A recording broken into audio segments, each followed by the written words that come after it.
Okay bro. Hi bro, ఇద్దరు కూడా ఏం పేర్లు? వర్ధన్ బ్రో. రాహుల్. ఎక్కడి నుంచి మీ ఇద్దరు? నాది కడిపిలంక బ్రో. నాది ఇక్కడే బ్రో, కాటవరం. రెండు కూడా రూరల్ కిందనా వచ్చేది లేకపోతే? రూరల్ కిందే. సో ఇప్పుడు ఏం లేదు, ఒక చిన్న టాస్క్ ఇస్తాను మీకు. నా దగ్గర 2 ఫొటోస్ ఉన్నాయన్నమాట. ఈ 2 ఫొటోస్ చూసి మీరు ఎవరికి సపోర్ట్ చేస్తున్నారో చెప్పాలి, ఓకేనా? ఇది తీసుకోండి బ్రో. మేము టీడీపీ జనసేనకి సపోర్ట్ చేస్తాం bro. TDP Janasena. BJP bro. Bro చెప్పారు కదా బ్రో మొన్న. ఇప్పుడు ఏమి మనకి డెవలప్ అయింది చెప్పండి బ్రో ఒక మాట. చేస్తానన్నాడు మనకి. అమరావతి అందంగా ఉంటే చంద్రబాబు ఈ పాటికి చేస్తుంది. ఎక్కడ మూడు ఇస్తానన్నాడు, 3 ఇవ్వలేదు, ఏమీ ఇవ్వలేదు. జాబులు లేవు. జాబులు తీస్తానన్నాడు, మొన్న తీసాడు ఎలక్షన్ ముందర గవర్నమెంట్. అది కూడా రైల్వే తీసాడు. ఎవడికి వచ్చేసి ఎవడైపోయి డిగ్రీ అయిపోయి గడ్డలు పెంచేసుకుని మిగతా వాళ్ళందరూ అడుగు తిని బతుకుతున్నారు. ఏం చేయమంటే చెప్పుకొని మీరన్నా. ఇప్పుడు క్లియర్గా చెప్పాలంటే బ్రో, విద్యాదీవెన. ఇప్పుడు జగన్ ఉన్న టైంలో విద్యాదీవెన అంటే ఏంటి బ్రో? తల్లి స్టూడెంట్కి కాలేజీలో వచ్చి ఫీజు కడితే ఆ ఫీజు కట్టిన తర్వాత 1 ఇయర్లో ఫీజు అనేది రీఎంబర్స్మెంట్ వస్తుంది. అంటే మన ఫీజు మనకు వస్తుంది. ఈ లోపల తల్లి అప్పులు చేస్తుంది ఇంట్లో. ఇప్పుడు 10,000 ఫీజు అయితే ఏదో చెవులు తాకట్టు పెట్టడమో ఏదో తాకట్టు పెట్టి 10,000 అమ్మ ఫీజు కడుతుంది. అదే ఇప్పుడు టీడీపీ హయాంలో ఎలా కట్టారు? కాలేజు గవర్నమెంట్ చూసుకునేది. అంటే గవర్నమెంట్ కాలేజీకి డబ్బులు ఇచ్చేది. దానివల్ల ప్రెషర్ గవర్నమెంట్ కాలేజీ పడుతుంది తప్ప ఇంట్లో తల్లికి అనేది ప్రెషర్ ఉండదు. సో ఇంకోటి నేను ఏం చెప్పదలుచుకుంటున్నాను అంటే, అలా చేశారు వాళ్ళు, ఓకే. కాకపోతే వాళ్ళు దిగిపోయేటప్పుడు కూడా 1 సంవత్సరం పెండింగ్ బిల్స్ ఉన్నాయి అప్పుడు కూడా. సో ఇప్పుడు కూడా 1 సంవత్సరం పెండింగ్ బిల్స్ ఉన్నాయి కదన్నా. మరి పెండింగ్ బిల్స్ ఉన్నాయి. వాళ్ళు దిగిపోయినప్పుడు పెండింగ్ బిల్స్ ఉన్నాయి, వీళ్ళు దిగిపోయినప్పుడు మామూలు రేట్లు చూడన్నా. నిత్యావసర వర్షాలు చూడిపోయి నువ్వు కూడా. ఇప్పుడు అప్పుడులో ఎంత మనకి సన్ఫర్ ఆయిల్ 110 రూపాయలు, ఇప్పుడు ఎంత 180 రూపాయలు. అలాగైతే అవన్నీ లెక్కేసుకుని ఉంటే చాలా ఉంటాయి మరి అని అలాగైతే. మరి మీరేం చెప్తారన్నా? అంతే కదన్నా. ఏదన్నా ఏ పార్టీ సపోర్ట్ చేద్దాం అనుకుంటారు మీరు? దీంట్లో ఈ 3 ఉన్నాయి కదా, ఈ 3లో స్పెసిఫిక్గా అంటే అన్న మేము దీనికి ఇచ్చాము, మాకు యూజ్ లేకుండా పోయింది. మాకనే కాదు చాలామంది ఎడ్యుకేటెడ్ అన్న వాళ్ళు యూజ్ లేకుండా పోయింది. అందరూ కూడా అలా లేదు ఇలా లేదు, మాకు టీడీపీ టైంలో మాకు అవి వచ్చినాయి. ఇప్పుడైతే ఏమీ లేదు, దీనికి ఒక ఛాన్స్ ఇద్దాం కదని అంతే. ముగ్గురు కోటం కదన్నా. ఏం చేస్తారు ఈసారి? మీకు దాంట్లో ఎవరంటే ఎక్కువ ఇష్టం అంటున్నారు? ఏ పార్టీ అంటే ఇష్టం అని చెప్పాడు? జనసేన అన్న. నుంచి జనసేన టీడీపీ అంతే. సో జనసేన ఈసారి మనం చూసుకుంటే పవన్ కళ్యాణ్ గారు పిఠాపురం నుంచి కంటెస్ట్ చేస్తున్నారు. సో అక్కడ గెలిచే అవకాశం ఉందంటారా? ఖచ్చితంగా కదన్నా, ఖచ్చితంగా. ఎంత మెజార్టీ వస్తుంది అంటారు అన్న? అక్కడే చెప్తున్నారు కదన్నా, 20% 80% పవన్ కళ్యాణ్కి వస్తుందని వాళ్ళే చెప్తున్నారు కదా. అక్కడ నువ్వు పేపర్లో చూస్తున్నాం కదా. ఈసారి అయితే అసెంబ్లీకి వెళ్ళిపోతారంటారా? మ్యాక్సిమం అసలు ఖచ్చితంగా వెళ్తారన్న. ఈ టైం సీఎం కాకపోవచ్చేమో నెక్స్ట్ టైం 100% గ్యారంటీ అవుతారని. సార్ పదవి గ్యారంటీ వస్తారు, శాసనసభ్యుడు అవుతాడు, వెళ్తాడు కూడా. టైం ఉంటుందేమో నెక్స్ట్ టైం సీఎం పక్కా. సీఎం పక్కా అంటే మరి చంద్రబాబు నాయుడు గారు ఒప్పుకుంటారా అన్న? ఇప్పుడు అతను చూశారు జనాలు, ఒకసారి వీళ్ళు కూడా చూస్తారు కదా, అప్పుడు అతనే ఒప్పుకుంటాడు కదా. ఇప్పుడు ఇద్దరు ముగ్గురు పవన్ ఇస్తారు. ఇప్పుడు కాకపోతే నెక్స్ట్ టైం కన్నా ఇస్తారు. ప్రతి ఒక్కరికి ఒక తప్పు చేశాక ఏదో ఒకసారి సరిదిద్దుకుంటూనే ఇస్తారు ఛాన్స్. మరి వాళ్ళకి ఎవరా? ప్రతి ఒక్కరికి ఇస్తారు కదా. అది టైం వచ్చినప్పుడు అది జరుగుతుంది అన్న. రాజమండ్రి ఎంపీగా ఎవరు కంటెస్ట్ చేస్తున్నారు తెలుసా మీకు? ఏంటనే రాజమండ్రి ఎంపీగా గుడిలి శ్రీనివాస్ గారు, పురంధేశ్వరి గారు. ఇద్దరిలో ఎవరికి గెలుపు అవకాశాలు ఎక్కువ ఉంటారు? పురంధేశ్వరి గారికి ఉంటాను. గుడి శ్రీని గారు మరి ఎప్పుడు చూడలేదు. మరి ఎమ్మెల్యే కూడా తెలియదు ఎవరికైనా. ఈవిడైతే కొద్దిగా అనుభవం ఉన్న వ్యక్తి కాబట్టి తీసుకొస్తాను. టీడీపీ మా రాజమండ్రి రూరల్లో ఎవరు గెలుస్తారంటారు? 100% ఆదిరెడ్డి వాసు గారికి గెలిచేస్తారండి. 100% ఇంకేమీ లేదు. రూరల్లో అంటే బుచ్చి చౌదరి గారు ఎమ్మెల్యే. బుచ్చి చౌదరి రూరల్ ఎమ్మెల్యే. ఓకే, బుచ్చి చౌదరి కొడతారన్న. సో మనతో పాటు ఇప్పుడు ఒక స్టూడెంట్ ఉన్నారు. ఆ స్టూడెంట్ ఏంటంటే విద్యార్థి ఫీజులు సకాలంలో అందకపోవడం వల్ల ఎటువంటి ప్రాబ్లమ్స్ ఫేస్ చేస్తున్నారో అది పంచుకోవడానికి, షేర్ చేసుకోవడం మన ముందుకు వచ్చారు. సో అడుగుదాము, ఏంటన్నా ఏం ప్రాబ్లం ఉంది మీకు? ప్రాబ్లం అంటే ఏం లేదన్న, నాకైతే ఆర్ట్స్ కాలేజ్ అని చదువుతున్నాను నేను. ఆర్ట్స్ కాలేజ్ నాకైతే ఏం పర్లేదు, ఫీజు రియంబర్స్మెంట్ ఏం పర్లేదు. మా అక్క అయితే 6 ఇయర్ నుంచి న్యూజివీడ్ 888లో చదివారు. 6 ఇయర్ నుంచి అక్కడ న్యూజివీడ్ 888 ఉంది కదా, వైఎస్ఆర్ గారు పెట్టింది అది. అదేంటంటే అక్కడ మనకి మా అక్క అయిపోయింది, కాలేజ్ అయిపోయింది. ఇప్పుడు జాబ్స్ కోసం ఎదుర్కొన్న జాబ్స్ అయితే అక్కడ లేవు. పోనీ ఏంటంటే సర్టిఫికేట్స్ కోసం అని మనల్ని వెళ్ళి అడిగితే ఇలా 1 lakh 1.5 lakh పే చేస్తే కానీ సర్టిఫికేట్ లేవని అంటున్నారు. ఇప్పుడు ఆ సర్టిఫికేట్ లేని బయట రావడం అలాగే. పెండింగ్ ఉందా ఫీజు అంటే ఒక ఫస్ట్ బాగానే వేసారు, నెక్స్ట్ ఒక 3 years 2 years ఆపేశారు. అప్పటి నుంచి ఇప్పుడు దాకా ఇంకా సర్టిఫికేట్లు తెచ్చుకోలేదు, ఏం చేయదు. ఇప్పుడు పేదోళ్ళు అంటే ఎలా తెచ్చుకుంటారన్న?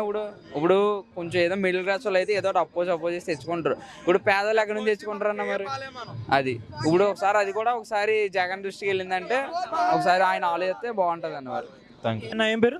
నా పేరు దుర్గారావు అన్న. ఎక్కడి నుంచి అన్న? మొరమండ. అంటే రూరల్ కిందకి వస్తుందా సిటీ కిందకి వస్తుందా? రూరల్ కింద వస్తుంది. రాజమండ్రి రాజమండ్రి రూరల్ వస్తుంది. సో అభ్యర్థులు ఎవరన్నా ఈసారి మీ దగ్గర? వేణుగోపాలకృష్ణ వైఎస్ఆర్సీపీ, బుచ్చ చౌదరి గారు ఏమో టీడీపీ. ఏ పార్టీ వైపు ప్రజలందరూ కూడా ఆకర్షితులయ్యారంటారు ఈసారి? అంటే టీడీపీకే ఎక్కువ మొగ్గు చూపుతున్నారన్న. అవునన్న. సో కూటమి వైపే ఎందుకు ఎక్కువగా మొగ్గు చూపుతున్నారు ప్రజలందరూ కూడా? అంటే ఈ చూసాం కదన్న, ఈ 5 సంవత్సరాల పాలన ఎలా ఉందో చూసాం. ఎంతమంది ఎన్ని బాధలు పడుతున్నారు అన్నీ చూసాం. రోడ్లు బాగాలేదు, ప్రస్తుతానికి అయితే రోడ్లు బాగాలేదన్న. ఎక్కువగా ఈ రోడ్ల వల్ల ఇబ్బంది పడిన వాళ్ళు ఎక్కువ స్టూడెంట్స్ అన్న. ఎందుకంటే కాలేజీకి వెళ్తాం లేదన్నా ఏదన్నా ఎక్కడికైనా వెళ్దామన్నా ఎక్కువ స్టూడెంట్స్ ఇబ్బంది పడుతున్నారన్న. ఎందుకంటే ఈ రోడ్ల వల్ల చిన్న చిన్న పిల్లలు చనిపోతున్నారన్న. పెద్దవాళ్ళు కాదు, చిన్న చిన్న పిల్లలు చనిపోతున్నారు. తెలుసో తెలియకో బయటికి వెళ్తారన్న. ఎలాగంటే స్పీడ్కి వెళ్ళినా మనం స్పీడ్కి వెళ్ళినా సరే ఎదుటి వ్యక్తి స్పీడ్కి వస్తున్నారని మనం చెప్పలేం కదన్న. దానివల్ల ఎవరో ఒకళ్ళు ఇబ్బంది పడుతున్నారు కొంచెం అదన్న. సో ప్రధానంగా చూసుకుంటే రోడ్స్ అనేవి సరిగ్గా లేదు, దానివల్ల చాలా మంది యూత్ చనిపోతున్నారు అని చెప్పి అంటారు. అవునన్న. అవును. అందుకని టీడీపీ వైపు మొగ్గు చెప్తున్నారు అంటారు. సో రాజమండ్రి ఎంపీగా ఎవరు కంటెస్ట్ చేస్తున్నారు తెలుసుగా? ఎంపీగా అయితే మన గూడూరు శ్రీనివాసులు ఎవరు? వైఎస్ఆర్సీపీ తరఫున గూడూరు శ్రీనివాస్ పని అవుదన్న. బీజేపీ తరఫున పురంధేశ్వరి గారు అయితే. బీజేపీ కదా, బీజేపీ అసలు ఇక్కడ ఓట్ బేసే లేదు కదా ఆయనకి, మరి గెలుస్తారంటారా? ఈ బీజేపీ గట్టిబట్టి ఉందన్న రాజమండ్రిలో. పైకి కనిపిస్తుంది అంతే, కాకపోతే బీజేపీకి ఎక్కువ బట్టి ఉంటుంది. అవును. రాష్ట్రంలో మరి ఏ పార్టీ అధికారంలోకి వస్తుంది అంటారు? మరీ ముఖ్యంగా మీరు ఎవరిని సీఎంగా చూడాలనుకుంటున్నారు? నేనైతే సీఎంగా అయితే పవన్ కళ్యాణ్ చూడాలనుకుంటున్నాను. అవును. అవునండి, కుదరదు. కాకపోతే ఆయన ఏం తీసుకున్నా దాన్ని బట్టి ఆయన ఫాలో అవడమే మా ఫ్యాన్స్ అన్న. సో మీరు ఫ్యాన్ అంటే హీరోగా ఫ్యానా లేకపోతే పాలిటిక్స్ వచ్చిన తర్వాత కూడా ఫ్యాన్? హీరోగా ఫ్యాన్ అన్న. అవునన్న. అంటే ఓట్లేదా? ఓటు ఎందుకేనన్నా, ఓటు వేస్తాను, కంపల్సరీగా వేస్తాను ఆయనకైతే. పిఠాపురంలో ఈసారి కంటెస్ట్ చేస్తున్నారు కదా, ఎలా ఉంటుంది అంటారు మరి? పిఠాపురంలో 2 లక్షల జనం టాక్ అయితే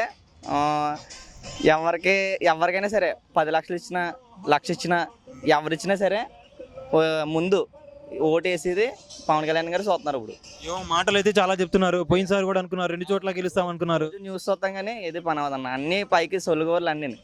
అవును. నిన్న జగన్ వచ్చాడన్న, వేమగిరి సైడ్ వచ్చాడు, జనం లేరు అవ్వడం. వెహికల్స్ హైవే రూట్లో మొత్తం అన్ని రోడ్లు బ్లాక్ చేసి ఆయన వచ్చే వరకు ఉండి అప్పుడు వదిలేరన్న. మీటింగ్ అయ్యాక అప్పుడు వదిలేరన్న.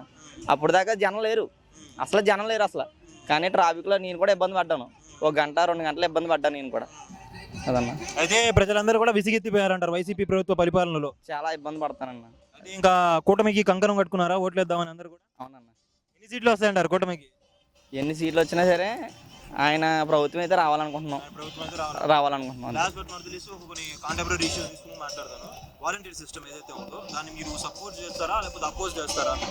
ఎవరు వచ్చినా వాలంటీర్స్ బాగానే ఉంది కదన్న. కొంచెం అంటే పెద్దవాళ్ళ గురించి ఆలోచించాడు. అది నెక్స్ట్ ఏ ప్రభుత్వం వచ్చినా సరే దాన్ని కంటిన్యూ చేస్తే బాగానే ఉంటుంది. గ్రామ వార్డు సచివాలయాల పనితీరు ఎలా ఉందంటారు? సచివాలయాలు బాగానే ఉందన్న. సచివాలయాలు కాకపోతే కొత్తగా ఇంకా సచివాలయాలన్నీ రైతు భరోసా కేంద్రాలని ఇవన్నీ డబ్బులు చాలా నాశనం చేస్తాను. దానికి గట్టి బదులు లోకల్లో రోడ్లు ఇచ్చు కదా అనే ఉద్దేశం నాకు ఉంది. అది ఇంకోటి, ఇప్పుడు ఏ ప్రభుత్వాలు మారినా కానీ గత ప్రభుత్వాలు చేసే కొన్ని మంచి పనులు ఉంటాయి కదా, వాటన్ని కూడా కొనసాగిస్తూ ఉంటారు. ఇప్పుడు ఈ ప్రభుత్వం నుంచి అటువంటి ఏమైనా ఉన్నాయా కొనసాగించదలుచుకున్నవి? లైక్ మీరు వాలంటీర్ సిస్టమ్ చెప్పారు, వాలంటీర్ ఒకటి ఉందన్న. రేషన్ ఒకటి బాగుందన్న, బాగుంటుంది. అంటే కొంచెం రేషన్ ఇంటికి వచ్చిందనుకన్నా ఇంటికాడ ఉన్న వాళ్ళు ఏదో వేయించుకుంటారు. కూలి పనికి వెళ్ళే వాళ్ళు సక్రమంగా వెళ్ళిపోవచ్చు. అదే వాలంటీర్ లేదా రేషన్ రాలేదనుకున్నా కంపల్సరీగా వెళ్ళి తెచ్చుకోవాల్సిందే. దాని గురించి ఒక రోజు పోతుందండి. అది దాని గురించి బాగానే ఉంది. మరి అన్న క్యాంటీన్లు ఏదైతే ఉన్నాయో గతంలో కంపల్సరీగా ఉండాలన్న. అన్న క్యాంటీన్ అయితే కంపల్సరీగా ఉండాలి. చాలా మంది అవునన్న, అది అయితే కంపల్సరీగా ఉండాలన్న.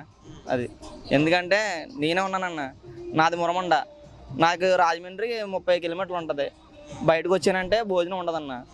100 రూపాయలు 130 కానీ 150 కానీ భోజనం కొనుక్కోవాలంటే నాకు ఇబ్బంది. అన్న క్యాంటీన్ ఉందనుకున్నా ఓ 10, 15, 20 కనీసం 30 మంచి క్వాలిటీ ఫుడ్ అందిస్తారని అనుకుంటున్నాను నేను.